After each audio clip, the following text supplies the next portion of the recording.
kwento mo naman sa amin, in 2 days, sabi mo, 2 days lang nagawa mo yung tatlong songs. Let's talk about that. So I was actually filming for Monarch when I wrote these 2 songs. I think it was November 2022. I really wanted to make Tagalog songs, you know, after my previous album na puro English. Sabi ko, parang I want to release something Tagalog, and I was in a headspace, whenever I'm in my creative headspace, parang kailangan, I have to finish everything that I can write as soon as possible. And these 3 songs, hindi siya planado na maging trilogy. I wrote it, and talagang sad music, heartbreak lang talaga yung lumalabas sa mga nasusulat ko. And when we listened to the songs, actually when we sat down with Republic Records, doon namin na-realize para siyang phases of a heartbreak. One na medyo okay pa, nandyan pa, happy pa, basta alam kong tayo. The second one was, you know, doon na yung gaslighting, yung baka nga may mali sa akin kasi yun yung sinasabi mo sa akin. And then okay lang ako, which is acceptance and forcing yourself to be okay even if you know you're not. But I want these 3 songs to reach the people that need to hear it, people that are going through it, that have gone through it, and I'm happy that it's finally out. It's been a year. It's been a year since we started doing this project. And congratulations, because I know this is going to be really a success. Pero segue na ako because I know a lot of the media here are going to ask about the story, about this music. Pero segue na ako, tinitingnan ka namin sa stage kanina, sobrang parang kasi Piolo, your dad. Pati tawa mo ngayon, yan. Very Piolo Pascual siya. Pero kailan mo kayo nag-work together ng dad? That's still a dream of mine. You know, that's still a dream of mine to be able to work with my dad. I was asked this a couple days ago if I'm closing my doors to acting in the Philippines. I was like, no, I haven't worked with Papa P yet. Oh, yeah. So hopefully we get to make that happen. And you were very supportive of his new film, Moro. You were there too. I was there at the premiere. Yeah, what do you feel about, you know, your dad's You know, I'm honestly impressed with my dad. Sabi ko nga sa kanya, joke ko sa kanya, breakout star ka ba ng panahon ngayon? Kasi he's doing so much. He did theater last year, he did Malyari, he did Ibarra, Malyari, Gumbursa, and now he's doing this movie, Moro. And it's honestly like Piolo that I've never seen before, and it's so different from what I've gotten used to seeing of my dad. And you know, as a creative, it makes me want to venture out and do other things that are not mainstream, that are not pop culture.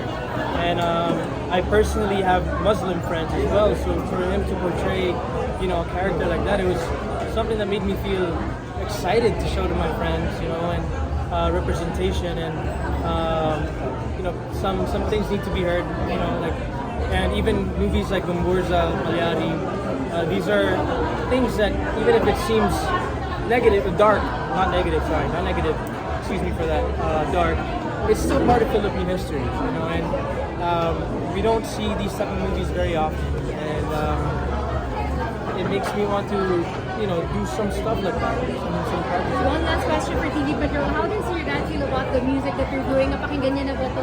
No, my Ano sabi niya? dad's super supportive. I mean, like I always say, every time I release a new song, he always tells me, send me all of the pub mats, all the stuff that he can post to help me, you know, get the word out there. Super supportive, and he actually wanted to be here tonight, but he's taping for Camila Sagrado. So, you know, I am grateful for him. You know, even if he's not here tonight, I know that he would want to be here. Did you get any advice from your dad pagdating sa mga breakups, heartbreaks? Wala eh. Kasi my dad, wala. My dad is very, he lets me be. He lets me have my own experiences.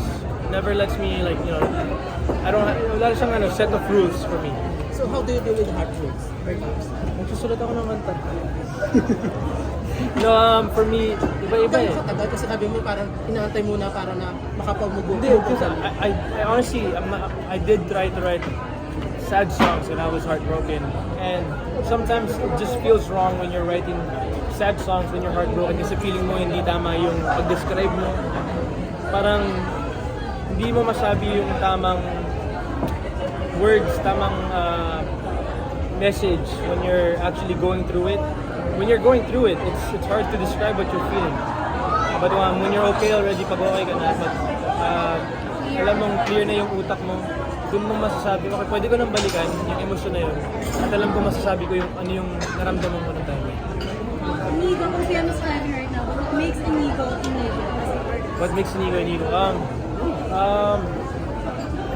Honestly, I've recently learned to just be human, you know, like I am, sorry, I don't know how to explain this. Being in the States, honestly, I've been in the States a lot more often than I am in the Philippines. And the reason for that is because I just feel like I'm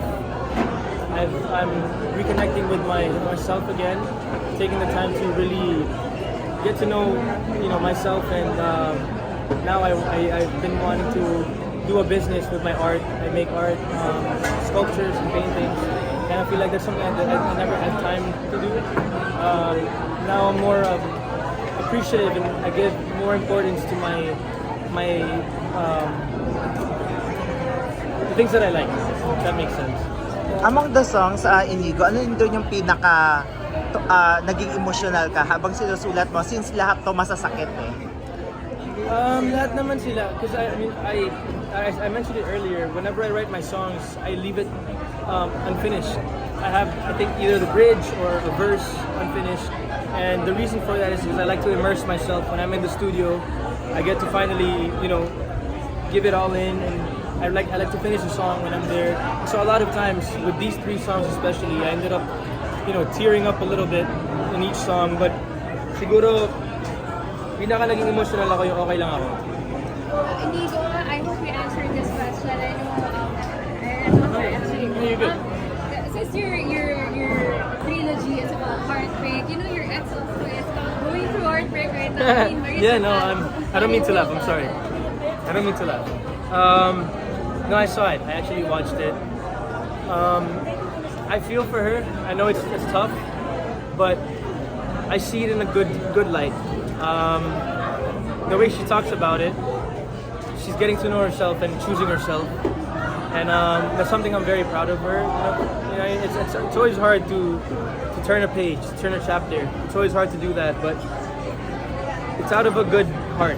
Yung ginagawa ni Maris, hindi siya, walang masamang nangyari, walang masamang anything. You know, it's out of a good intention, and her expressing that it's not a third party and it's not anything else. It's her choosing herself and getting to know herself more. You know, it's something that only the strongest people can do. Minsan, mas mahirap piliin yung sarili mo kaysa sa mga bagay na gusto mo. Pag-usap ko ba kayo, Maris? I haven't talked to her in a long time, but I'm updated with her, you know, like her career. You know, I got to hear some stuff, and I'm proud of her. When are you going back to the US? I go back this Friday actually, Friday. but I'll be back this year. Pero kung makakausap mo siya, Inigo, ano ang message mo sa kanya? I want to tell her na Oo, di ba lang? Sorry and thank you message. Ay, I want to tell her, you know, I'm happy for her that she's choosing to be strong for herself. Hindi madali yan eh. Minsan, you get blinded by the things you want, the things you're comfortable with. And me moving to the States, I feel like it's a parallel kind of situation. It's not the ideal move for me, but when you learn to choose to learn about yourself, it's a big step. It's a big step. So I'm proud of her. Nakagawa ka na ng song for her before? Huh? Nakagawa ka na ng song Yes, for I her? did. Yeah. Ano yung song? I believe we actually sang it on Showtime before. I actually wrote Balang Araw. balang Inigo, araw. going back to your career in the US, may inaabangan ba kaming bagong series? I've been auditioning a lot. I actually did film for a movie, a small character. Honestly, I've been enjoying the audition process. One of my checks on my checklist was fulfilled. Recently, I got to speak Tagalog in a Hollywood film, and I've always dreamt of doing that. And I got to do that for this movie called Homestead, which is gonna come out sometime this year. So ano yung tattoo mo? Kasi di ba nagtattoo mo na? Yun yan. Actually kasi, dito yung best friend ko, si Marcos. We actually Si Marcos. we got a matching tattoo. We've always wanted to get this. Doesn't mean Yin yang. I mean, Marcus, yin yang. Marcus has always been my like yin yang. Parang Yin yang. kapatid ko siya, and I've been here only for a couple of days. It's nothing. It's super mababaw yung reason. Pero kasi ngayon lang talaga yung Yung black time. and white. Ngayon lang talaga yung time na meron ako. I mean, I have a very short amount of time here in the Philippines, so I try to squeeze it in. I know it's very it's weird that I got a tattoo right before I got on stage, but Ay, hindi ka ba nasaktan? Manhid ka na ba? Manhid na ako. Ilang tattoo mo na yan? I have a lot. Honestly, I think I have like, at this point, almost 20. What are they? Huh? Ano yung mga tao mo? Ano yung mga tattoo? This is, before this one I got this, What's which that? is a sword. Ano ba? Take What's it that? up. Bamboo? That's a sword. It's a sword. Sorry. For like, for strength. Wait lang, hindi ko wala kasi about heartbreak. Or do you have time for dating, love, when in the US? I think I would say I'm in that phase in my life where I'm enjoying myself. I'm enjoying myself. I've been spending days with my family. I spend a full day. I would spend full days literally working on my art, and I'm excited. I'm excited for where it's gonna take me. Pinapatanong ni Inigo kung may tattoo ka ba raw kay Maris. Bakit bigla ka tumalik? Ba't ka nagtago ng mukha? Meron ba? No, I don't. Pero ano yung what does it mean dun sa sword? It's strength. Parang pala.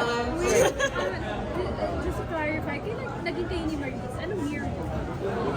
Gosh, plus 5 years. 5 years? Is it 5 years? I mean, honestly, me and Maris, Before pandemic. I wouldn't say we were like, I mean, like she always says, we were never like officially like a name. I was young back then. We were both young. I wish it was a better situation. I don't want to say like things that I'm claiming on my own, but next question. Ilang years kayo? The next question. Is an album on the way? A full album? Is that gonna come out? I'm also working on it. Yes, I'm working on it. If ever you're gonna write more, or you're gonna write it personally or Oh yes, I collaborate? think I'm honestly one thing that I'm really grateful for is Kasi nung mga that I've reached a point in my career where I'm given the space and the opportunity to be more vocal and be more open to having my own voice in terms of creative process. I feel like a lot of artists go through that. Simula, binibigyan ka ng mga kanta na kailangan mong kantahin, and then you reach a point where you get the space to write the songs for yourself. Any dream collaboration? I'm a big fan of Janine Bardeen. Oh! Jada as well. Nakakatuwa yung OPM ngayon. Daming singer, songwriter. All of them are songwriters. And so it's amazing just to see how far it's come. Billboard is back. And K-pop. May collab ba? May collab ba kayo nila Jada? Because she's here too. let's make it happen. Moira. And Moira. Can I just say, I'm so grateful that she came tonight. Yeah, any collabs? Sobrang, si Moira na yan eh. I didn't expect her to be here, but that's her, proving to me that, her being one of my best friends, one of my OGs in the industry, she's still the Moira that I knew before. Alright. Thank you. Bakit sabi mo muna ako, ba't puro ganun yung mga pinopost mo? Wait lang, ako muna. Bakit ganun yung mga post mo? Anong nagdadaanan mo? Hindi, 3 weeks ago, nakausap namin si Maris. Sabi niya kasi, anong tawag nito? Because of her breakup, ang dami daw niyang nagawang kanta before. Yung Because of breakup, me? breakup niya dati. Breakup niya Kasama dati. ka doon. Ayan. Ang dami niya daw nagawang kanta. Ganyan. Ikaw ba, di ba yung mga breakup songs mo ngayon, ganyan? So, ganito din ba yon? Parang may pinanggalingan na break up from the past, kaya mo siya nagawa. And are you aware sa mga kanta ginawa ni Maris na break up? Para sa... Just want to say, I'm proud of her for using her emotions to inspire her. Pero aware ka sa iba doon, sa kantang yun? Ha? Sa iba, aware ka ba sa mga ginawa niyang kanta before na it was coming from what you had? No. Pakinggan mo ulit. Anong kanta specifically? Parang gusto niyang matama para sa iyo, Inigo. Picture na lang. Thank you, thank you, thank you. Bye, Inigo. Dahil sa'yo. Thank you.